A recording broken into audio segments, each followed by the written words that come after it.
Pop-a-mania.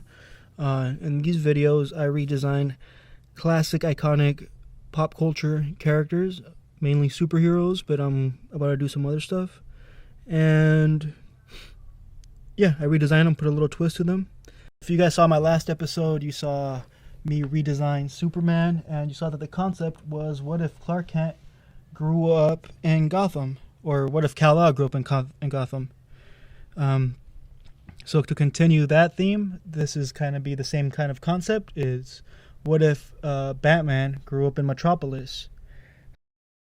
But anyways, Batman, or Bruce, grows up in Metropolis with his parents. That is until there is a car accident, a murder attempt on the Waynes. I'm not sure if I want his parents to die in this world. Maybe keep it upbeat. But either way, young Bruce is scarred and he is blinded. I imagine that maybe it's a corporate takedown attempt that LexCorp does now that Wayne Industries is moving to Metropolis. So, they decide to, Lex's dad maybe decides to take out the competition, and in the process kills his parents, blinds Bruce. I also imagine in this world, Lex and Bruce are kind of buddies. They're both aristocrats, they're both hyper intelligent and driven people. I mean, they're essentially the same guy with different means, and maybe that's what gets Batman into vigilanteism, seeing his close friend, the one person who he sees as an equal, start to turn evil and start to do things, questionable things, and he finds that he might be the only person that can stop him. Maybe there's a rivalry because he finds out his parents were killed by Lex's parents, and maybe they continue the warfare. So in this world, he kind of leans more into the super science of it. So rather than give him a Batmobile, I gave him like a little hoverboard that he could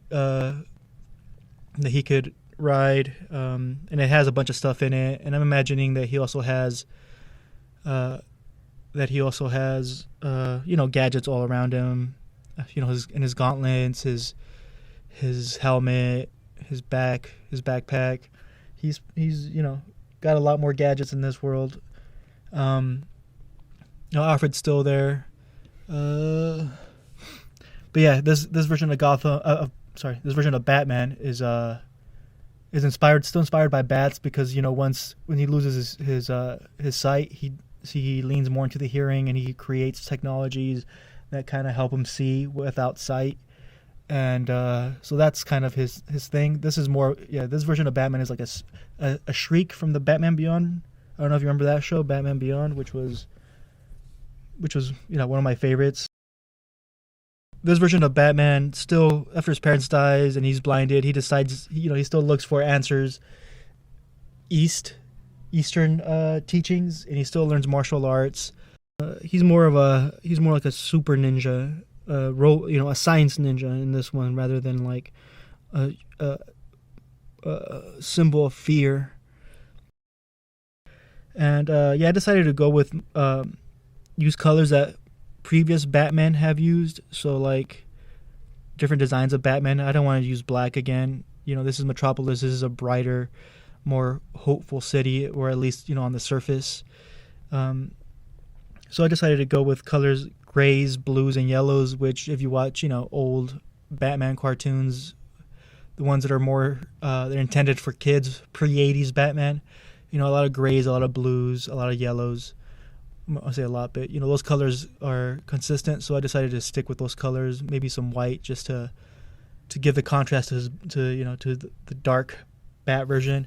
And to be honest, out of the designs that I've made, I've got a few videos made, and this one's probably my least favorite, just because, Batman was already so cool. It's kind of you're downgrading. It's hard to improve on that Batman design,